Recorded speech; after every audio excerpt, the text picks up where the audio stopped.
Here are 10 facts you must know before investing in the ARM stock. What is ARM Holdings Limited?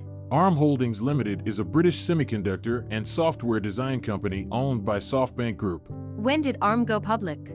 ARM went public on September 14, 2023. What was the IPO price range for ARM? The IPO price range for ARM was $47 to $51. How many shares were offered during the IPO? ARM offered 95,500,000 shares during its IPO. What was the deal size of the IPO? The deal size of the IPO was $4.68 billion. What is the ticker symbol for ARM? The ticker symbol for ARM is ARM. What sector does ARM belong to? ARM belongs to the technology sector. How did the stock perform on its debut? On its debut, ARM shares jumped over 16% during intraday trading after selling shares at $51 apiece in its IPO.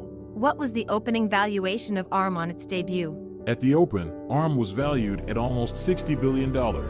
How did the stock perform after its debut?